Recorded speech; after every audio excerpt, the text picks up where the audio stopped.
اعوذ باللہ من الشیطان الرجیم بسم اللہ الرحمن الرحیم وما وجدنا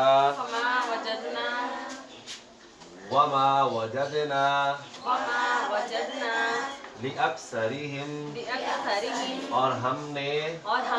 نہیں پایا ان میں سے اکثر کو من عہد وعدہ پورا کرنے والا اور ہم نے نہیں پایا ان میں سے اکثر کو وعدہ پورا کرنے والا وَإِن وَجَدْنَا اور ہم نے پایا اکثرہم اکثر کو لفاسقین نافرمان اور ہم نے پایا اکثر کو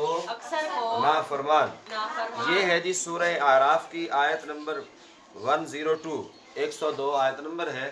دعا کیجیے اللہ رب العالمین ہم سب کو قرآن مجید فرقان حمید پر اسی طرح استقامت کے ساتھ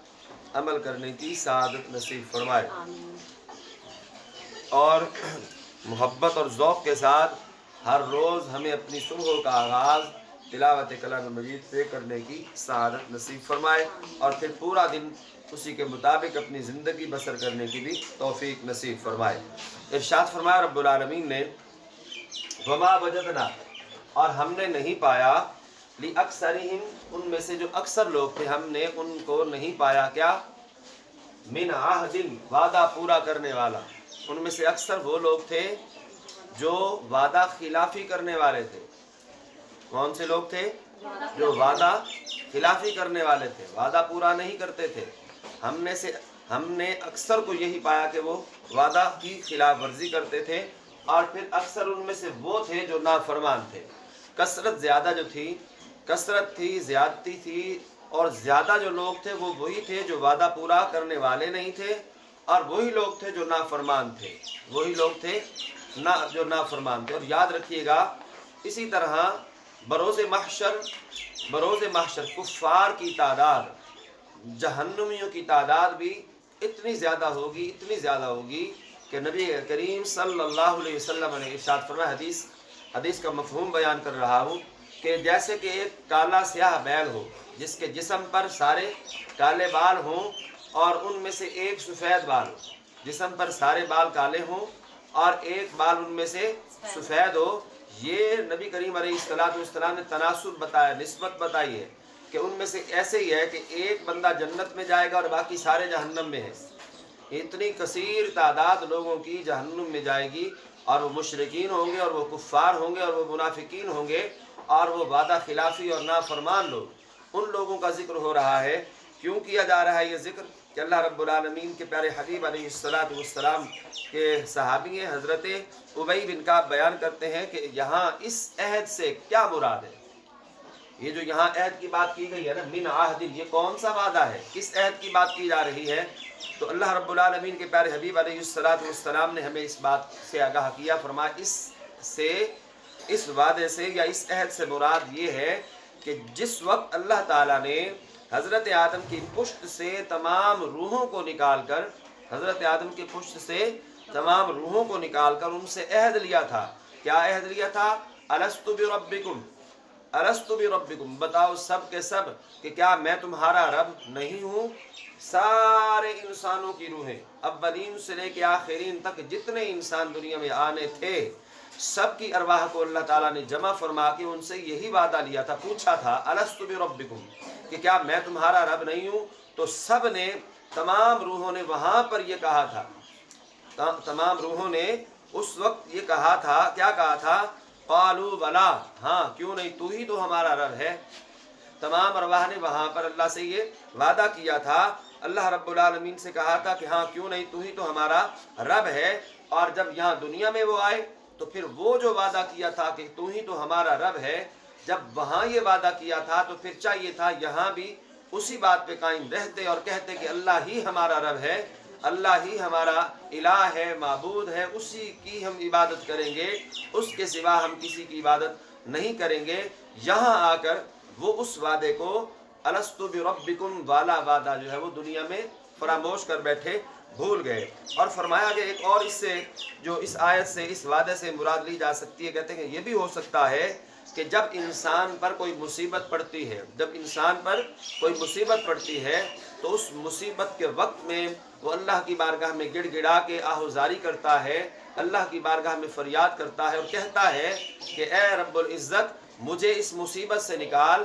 اس مصیبت سے مجھے تو نکال دے، تو انشاءاللہ آئندہ میں ایسی حرکتیں نہیں کروں گا، ایسے کام نہیں کروں گا۔ پھر اللہ رب العالمین اس کی التجا کو سنتا ہے، اس کی دعا کو سنتا ہے اور اس کو اس مصیبت سے اللہ تعالیٰ نکال دیتا ہے۔ جب وہ مصیبت سے نکل جاتا ہے تو پھر اپنے رب سے کیا ہوا وہ وعدہ بھول جاتا ہے، جو وعدہ اس نے مصیبت کے وقت میں کیا تھا، جس کو قرآن مجید فرقان حمید نے اس طرح بیان فرمایا کہ قُلْ مَن يُنَجِّيكُم مِّن ظُلُمَاتِ الْبَرِّ وَالْبَحْرِ تَدْعُونَهُ تَضَرُّعًا وَخُفْيًا۔ فرمایا نبی کریم علیہ السلام پہ یہ وحی اتری، آپ نبی کریم علیہ السلام کو حکم دیا گیا کہ آپ پوچھئے انہیں، آپ پوچھئے کہ تمہیں خشکی میں اور سمندر کی تاریکیوں سے کون نجات دیتا ہے، تمہیں خشکی میں بھی اور سمندر کی تاریکیوں میں بھی کون نجات دیتا ہے؟ تو اللہ رب العالمین خود ہی جواب دے رہے ہیں، فرمایا لَإِنْ أَنْجَيْتَنَا مِنْ هَٰذِهِ لَنَكُونَنَّ مِنَ الشَّاكِرِينَ۔ فرمایا جب تم عاجزی کے ساتھ چپکے سے اللہ رب العالمین کو یاد کرتے ہو، مدد کے لیے پکارتے ہو، اس موت کے منہ سے بچنے کے لیے فریاد کرتے ہو، تو اللہ رب العالمین تمہیں اس مصیبت سے نجات دے دیتا ہے۔ تو فرمایا آپ کہیے کہ تم کو اس مصیبت سے صرف اللہ ہی نجات دیتا ہے، اس مصیبت سے صرف اللہ ہی جب نجات دے رہا ہے تو پھر تم اس رب العالمین کا پھر شرک کرتے ہو، پھر تم مشرک بنے پھر رہے ہو۔ اسی طرح اللہ رب العالمین نے فرمایا کہ جب انسان پر آسان وقت ہوتا ہے، جب انسان پر آسان وقت ہوتا ہے اور اس وقت وہ خواب غفلت میں پڑا رہتا ہے، جب اس پہ مصیبت آتی ہے تو پھر وہ کیا کرتا ہے؟ ارشاد فرمایا وَإِذَا مَسَّ الْإِنسَانَ ضُرٌّ دَعَا رَبَّهُ مُنِيبًا إِلَيْهِ۔ اللہ فرماتے ہیں کہ جب انسان پر مصیبت آتی ہے تو اپنے رب کو پکارتا ہے، کیا کرتا ہے وہ؟ اپنے رب کو پکارتا ہے۔ پھر فرمایا ثُمَّ إِذَا خَوَّلَهُ نِعْمَةٌ مِّنْهُ، تو پھر جب اللہ رب العالمین اسے اپنی نعمت عطا فرما دیتا ہے، مصیبت میں وہ اللہ کو پکارتا ہے، اور پھر جب اللہ تعالیٰ اس کو اس مصیبت سے نجات دیتا ہے تو پھر کیا ہوتا ہے؟ اللہ فرماتے ہیں نسیہ ما کان یدعو الیہ من قبل، تو فرماتے ہیں اللہ تعالیٰ تو وہ اس تکلیف کو پھر بھول جاتا ہے جس کے لیے اس نے اللہ کو پکارا تھا، اللہ کی بارگاہ میں اس نے جو ہے وہ گزارش کی تھی، التجا کی تھی۔ تو جب مصیبت تھی تو اس وقت اللہ اللہ، اور جب مصیبت اللہ نے دور کر دی تو پھر کون، کہاں، کیا، پھر ہم یہ سب کچھ بھول جاتے ہیں کہ یہ مصیبت مجھ سے دور کرنے والا کون تھا،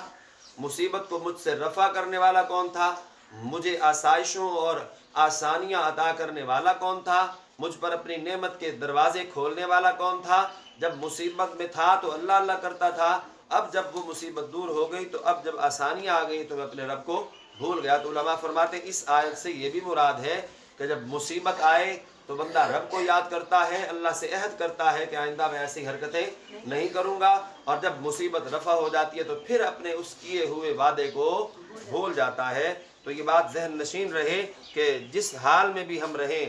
ہم پر حالت اچھی ہو یا ہماری حالت بری ہو جائے، ہم پر غربت آئے یا اللہ کی نعمتوں کے در کھلے رہیں، ہم تکلیف میں ہوں تب بھی، ہم راحت میں ہوں تب بھی، ہم بیماری میں ہوں تب بھی، اور ہم صحت مند ہو تب بھی، ہر حال میں اپنے رب کے ساتھ کیے ہوئے وعدے کو یاد رکھیں، اللہ کی بارگاہ میں ہر وقت جو ہے وہ گڑ گڑا کے دعا مانگنے کی کوشش کیا کریں۔ اللہ تبارک و تعالی ہماری دین کی بھی اور دنیا کی بھی تمام مصیبتیں تکلیفیں دور فرمائے، آمین۔ وآخر دعوانا ان الحمد للہ رب العالمین۔